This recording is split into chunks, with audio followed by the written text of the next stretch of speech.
सबका स्वागत करता हूं अपने इस YouTube चैनल में। शिक्षण की जो प्रक्रिया है, जैसे हमारे एनटीए नेट के सिलेबस में जो फर्स्ट यूनिट है वह टीचिंग एप्टीट्यूड से है, शिक्षण अधिक्षमता से है। उसमें जो महत्वपूर्ण श्रृंखला हमारी चल रही है, एक के बाद एक वीडियो की, जिसमें हम एक के बाद एक पॉइंट को डिस्कस करते हुए चल रहे हैं और बहुत अच्छे से समझ रहे हैं विथ डायग्राम के साथ। तो इसमें अब अगली कड़ी हमारी है माइक्रो टीचिंग, यानी कि सूक्ष्म शिक्षण। सूक्ष्म शिक्षण क्या है, इसकी विशेषता, किस प्रकार यह काम करता है, इस चीज़ को आज हम देखेंगे बहुत ही अच्छे तरीके से। तो सबसे पहले इसको देखते हैं कि इसकी प्लानिंग कैसे होती है। तो आइए हम इसको देख लेते हैं एक बार कि सूक्ष्म शिक्षण है क्या। जैसा कि आप देख पा रहे होंगे कि सूक्ष्म शिक्षण है क्या, हमको ये जानना है। तो इसमें आपका पहला पॉइंट आपके सामने है कि फर्स्ट पॉइंट है, यह कहता है कि यह एक शिक्षण प्रशिक्षण तकनीकी है। यह एक शिक्षण प्रशिक्षण तकनीकी है, यानी कि यह ट्रेनिंग है। जो माइक्रो टीचिंग होती है वह क्या होती है, एक ट्रेनिंग की तरह काम करती है। जैसे आप क्लासरूम में कोई पॉइंट्स आप क्लासरूम में पढ़ा रहे हैं कई दिनों से, और उसमें एक यूनिट को आपने कवर कर लिया। अब उस एक यूनिट को जो आपने कवर किया है, उस एक यूनिट की आप माइक्रो टीचिंग कराना चाहते हैं। तो आप अपने सभी स्टूडेंटों या छात्रों से कहेंगे कि आप सभी इसको तैयार करके आना, और इसमें जितने भी पॉइंट्स बनते हैं उस हर पॉइंट पर एक एक नोट्स या एक एक टीचिंग का अवसर दिया जाएगा। तो हर बच्चा हर पॉइंट को तैयार करके आएगा। अब हर पॉइंट को तैयार करके आएगा तो उस तैयारी के आधार पर वह टीचिंग करेगा, जिससे किसी एक पर तो करेगा ही करेगा। इतना समय अगर नहीं है कि सब पर किया जाए, तो किसी एक पॉइंट पर वह टीचिंग करेगा और उससे उसको जो है कि नॉलेज मिलेगा, अनुभव होगा, उसकी ट्रेनिंग होगी शिक्षण की प्रक्रिया की। अगला पॉइंट है, अगला पॉइंट आपका आता है जो कहता है कि अगला पॉइंट कहता है कि यह विकास के साथ वास्तविक शिक्षण की तरफ ले जाता है। इसका विकास वास्तविक शिक्षण की तरफ ले जाता है, यानी कि रियल टीचिंग की तरफ ले जाता है। जैसे कि वह जब पढ़ा रहा होगा तो उस समय क्लासरूम का माहौल भी होगा, यानी कि एक क्लासरूम होगा, उसमें कुछ बच्चे भी होंगे। बच्चे यानी कि उसी के फ्रेंड, कोई भी एक स्टूडेंट, आप ही का छात्र, अगर आप पढ़ाने के लिए तैयार है, माइक्रो टीचिंग चल रही है, तो उसमें उसके फ्रेंड्स उस कक्षा में मौजूद होंगे। वह कक्षा पूरा क्लासरूम की तरह होगी और उसमें सभी एड्स भी मौजूद होंगे, मेथड भी मौजूद होंगे। वह किसका प्रयोग करके किस तरह से पढ़ाना चाहता है, उसकी स्वतंत्रता भी होगी। तो इसलिए यह क्या है, एक वास्तविक शिक्षण की तरफ ले जाता है। अगला पॉइंट आपका है, अगला पॉइंट जो कहता है कि यह शिक्षक को शिक्षण के बारे में ज्ञान प्राप्त करने में सहायक होता है। शिक्षक यानी कि जो व्यक्ति या जो बच्चा माइक्रो टीचिंग दे रहा है, पढ़ाने का प्रयास कर रहा है, उसको भी टीचिंग यानी शिक्षण की वास्तविक नॉलेज यानी कि वास्तविक ज्ञान को देने में सहायक होता है कि नहीं।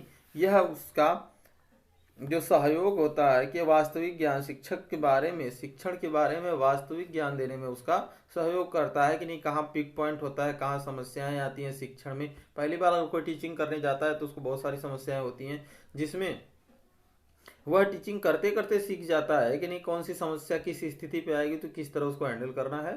तो इन सारी चीज़ों का उसको बोध हो जाता है, अनुभव होता है करने से, टीचिंग करने से। अगला और लास्ट चौथा पॉइंट कहता है कि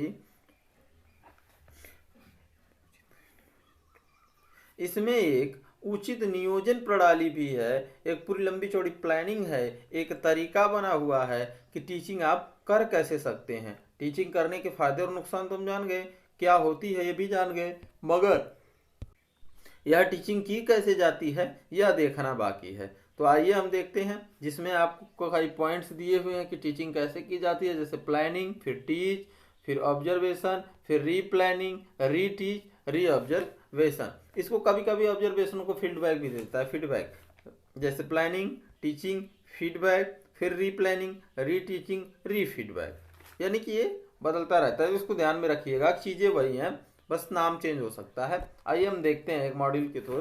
देखिए माइक्रो टीचिंग स्किल, जो माइक्रो टीचिंग की स्किल है उसमें सबसे पहला पॉइंट है प्लानिंग का। प्लानिंग मतलब योजना, प्लानिंग मतलब योजना कि ठीक है हमको पढ़ाना तो क्या पढ़ाना है, और अगर इसको पढ़ाना है तो हम किस तरह पढ़ाएंगे, यानी किस मेथड का प्रयोग करेंगे, लेक्चर विधि से पढ़ाएंगे या फिर इसमें हम कुछ मेथड का प्रयोग करेंगे, जैसे चौक का प्रयोग करेंगे, ब्लैक बोर्ड व्हाइट बोर्ड का प्रयोग करेंगे, कंप्यूटर का प्रयोग करेंगे, या फिर प्रोजेक्टर का प्रयोग करेंगे, या उपकरणों को दिखा कर पढ़ाएंगे, क्लासरूम में पढ़ाएंगे कि बाहर पढ़ाएंगे। इस तरह इसकी प्लानिंग करनी चाहिए कि किस तरह पढ़ाएंगे। सबसे पहला पॉइंट क्या पढ़ाएंगे, मैंने क्या पढ़ाएंगे, कौन सी पॉइंट पढ़ाएंगे, अब कौन सी पॉइंट को कैसे पढ़ाएंगे, यहाँ पढ़ाएंगे, क्लासरूम में पढ़ाएंगे, लैब में पढ़ाएंगे, कहाँ पढ़ाएंगे, वो चीज़ें की प्लानिंग पूरी कर ली जाती है। और एक चीज़ ध्यान में रखना है कि इसमें इस समय यह भी ध्यान में रखा जाता है कि जो चीज़ हम पढ़ा रहे हैं उसमें सबसे पहले क्या पढ़ाएंगे, उसके बाद कौन सा स्टेप लेंगे, इन सारी चीज़ों की प्लानिंग एक सुदृढ़ तरीके से की जाती है। एक बिल्कुल परफेक्ट प्लानिंग करके आगे बढ़ता है तो अगला पॉइंट आ जाता है टीचिंग का। यानी इतना करने के बाद जैसे ही आगे बढ़ेगा तो टीचिंग, क्लासरूम में जाएगा, क्लासरूम में जाएगा तो टीचिंग करेगा, पढ़ाएगा, बच्चों को सिखाएगा, और फिर उसके बाद वही प्लानिंग के थ्रू पढ़ाएगा, और उसके बाद फीडबैक, उसके बाद क्या होगा, फीडबैक। अब जो टीचिंग किया गया है उसमें जो लोग, माइक्रो टीचिंग है, चूंकि यह माइक्रो टीचिंग है तो उसमें जो लोग बैठे हुए हैं शिक्षकगण, वो इसमें फीडबैक देंगे कि ना यहाँ कमियां थी, ये समस्याएं थी, फिर उसकी वो प्लानिंग करेगा। अगला पॉइंट क्या आ जाएगा, फीडबैक पाने के बाद फिर वह प्लानिंग करेगा। प्लानिंग मतलब रीप्लानिंग, रीप्लानिंग क्यों करेगा, क्योंकि जो कमी थी उसको हटाना है, दूर करना है, रीप्लानिंग करेगा। रीप्लानिंग में जो भी यहाँ कमियां किया था इस प्लानिंग के समय, उस कमी को दूर करते हुए, यानी कि फिर से वह प्लानिंग करेगा जीरो लेवल से। जब भी जीरो लेवल से शुरू करेगा तभी उसकी प्लानिंग फिर से सही परफेक्ट बैठेगी। और उसके बाद रीप्लानिंग के बाद फिर रीटीचिंग, पहुंच जाएगा क्लासरूम में अपने सभी अस्त्र और शस्त्रों के साथ। अस्त्र शस्त्र का तात्पर्य यहाँ से है कि किस मेथड का प्रयोग करेगा, क्या पढ़ाएगा, किस तरह पढ़ाएगा, जो हमने पीछे देखा। अब इसके बाद फिर रीफीडबैक होगा, रीफीडबैक होगा तो रीफीडबैक में टीचिंग के बाद फिर वही लास्ट में अच्छी पद्धति या जो भी निष्कर्ष होगा वह निकाला जाएगा। ये एक मॉडल और देखते हैं। देखिए इसमें भी दिया है step in micro teaching skill. तो सूक्ष्म शिक्षण के जो क्या बोलते हैं स्तर, वो देखा रहा। तो सबसे पहला पॉइंट दिया है, जैसा आप देख पा रहे होंगे कि प्लानिंग का दिया है। जो प्लानिंग है, तो प्लानिंग को तो हम समझ ही चुके हैं कि प्लानिंग है क्या, प्लान बनाना उसको। और इस प्लानिंग बनाने के लिए के बाद अगला पॉइंट होता है टीच का। टीच के लिए 6 मिनट का टाइम दिया जाता है। ये महत्वपूर्ण है, ध्यान रखिएगा कि पहले बार दूसरा स्टेप जो होता है प्लानिंग बनाने में, उसके बाद टीच के लिए 6 मिनट का समय दिया जाता है। 6 मिनट के टाइम में आपको अच्छी चीजें और एक परफेक्ट तरीके से समझा भी देनी है। बहुत ही मुश्किल काम है, मगर क्या करना है, करना ही होगा। फिर उसके बाद फीडबैक, फीडबैक आपको मिलता है, इसमें भी 6 मिनट का समय मिलता है। 6 मिनट का टाइम मिलेगा, 6 मिनट के अंदर टीचर फीडबैक दे देता है। उस 6 मिनट के बाद उस 6 मिनट के समाप्त होने के बाद अगले 12 मिनट तक आप फिर रीप्लान करिए। जो प्लानिंग किया है आपने उसमें संशोधन कीजिए, शुरू से बनाइए उसको। रीप्लान करना है, रीप्लान का टाइम होता है 12 मिनट। 12 मिनट आपको रीप्लानिंग के लिए दिया जाता है। ठीक है भाई, 12 मिनट में आप फिर से प्लान कर लो या देख लो उस चीज को। फिर उसके बाद अगला होता है रीटीच, फिर पढ़ाने जाओ। और फिर उसके बाद अगला होगा फीडबैक, इसका भी 6-6 मिनट का समय होगा।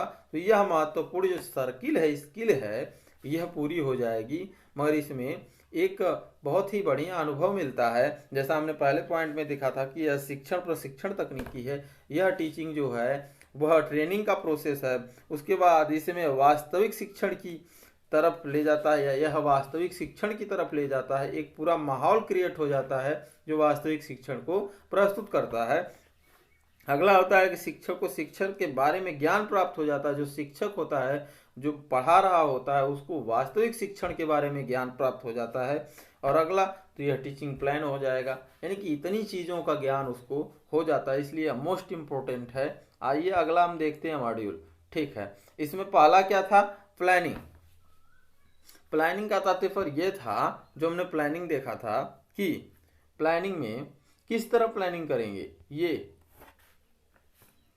ब्लैक बोर्ड, व्हाइट बोर्ड का यूज करके, चलो ये भी सोच लिया, नहीं कोई नहीं, हम ब्लैक बोर्ड का यूज करेंगे और बैठकर पढ़ाएंगे। बच्चों को बैठकर पढ़ाएंगे और ब्लैक बोर्ड का यूज करेंगे, व्हाइट बोर्ड का यूज नहीं करेंगे। ये प्लानिंग में शामिल हो गया। उसके बाद अगली प्लानिंग करेगा कि ठीक है, अगर इससे अच्छा होता कि मैं बाहर पढ़ाता, बाहर मतलब खुले में माहौल क्रिएट होता, खुले में पढ़ाता, बहुत सारे बच्चे बैठ भी जाते, तो यह उसको खुले में पढ़ाएगा, माहौल बनाएगा। यानी कि जिस प्लानिंग के आधार पर वो सेट अभी सोच रहा है, व्यक्ति जिसको पढ़ाना है वह सोच रहा है किस तरह से पढ़ाया जाए, प्लानिंग कर रहा है। फिर उसके बाद नहीं बाहर पढ़ाएंगे तो बच्चों को शोर सुनाई देगा, इससे अच्छा है कि लैब में पढ़ाएं। लैब में व्हाइट बोर्ड भी होगा, बुक भी होगी, मेथड भी होंगे, और जो उपकरण हैं वो भी होंगे, सारी चीजें होंगी। तो हम उनको दिखा दिखा के समझा के पढ़ाएंगे। ये प्लानिंग ठीक ठाक लगती है। फिर उसके बाद आगे बढ़ता है,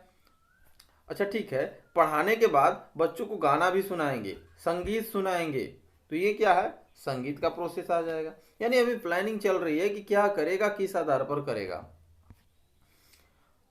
फिर प्ले करने के बाद, संगीत सुनाने के बाद खेलने बैठ जाएंगे हम लोग, अच्छे से खेलेंगे, बच्चों को खेलने देंगे। ठीक है, फिर उसके बाद खेलते खेलते भी कुछ सीखेंगे। ऐसा नहीं है कि खेलना है सिर्फ, देखो खेलते खेलते कुछ अल्फाबेट दिए हुए सीख रहा है, यानी खेलते खेलते भी कुछ सीखेंगे, ऐसी प्रक्रिया करेंगे। अब इतना काम करने के बाद वह सबसे परफेक्ट चुनेगा इस लेबोरेटरी को, यहाँ पर हम पढ़ाएंगे। मैंने इतना प्लानिंग करने के बाद उसके माइंड में आया कि नहीं ठीक है, सारी चीज़ें तो बाद में करेंगे, सबसे पहले हमको माइक्रो टीचिंग देनी है और समय हमारे पास 6 मिनट का है। तो परफेक्ट प्लान यही होगा कि हम यहाँ पढ़ाएं ताकि हमें व्हाइट बोर्ड भी मिल जाए, हमारे पास बुक्स भी हो, हमारे पास उपकरण भी हो, बुक सारी बहुत सारी हो, कुछ अन्य चीज़ें भी हो जिसका प्रयोग हम टीचिंग में कर सके, शिक्षण में कर सकें। तो ये हो जाएगी माइक्रो टीचिंग की प्लानिंग। अब उसके बाद जैसा आप सभी जानते हैं कि टीच पढ़ाना, बस यही सब उपकरण का प्रयोग करके पढ़ा देंगे। अब लास्ट में होगा ऑब्जर्वेशन, यानी अवलोकन।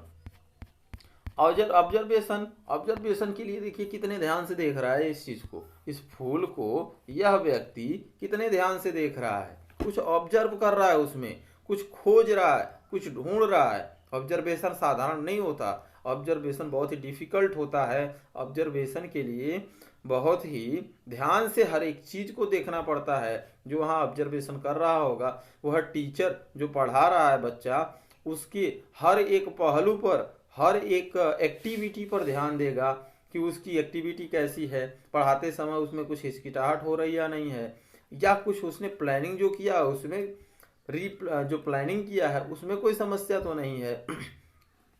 बोलने की शैली, उसका एक्शन, एक्टिविटी, एटीट्यूड, इन सारी चीज़ों को देखा जाएगा, जो बहुत ही महत्वपूर्ण। और ऑब्जर्वेशन का तरीका होगा बहुत ही ध्यान से हर एक चीज़ को, उसको तो पता ही नहीं होगा कि उसका ऑब्जर्वेशन कितना सख्त हो रहा है, मगर ऑब्जर्वेशन हो रहा होगा।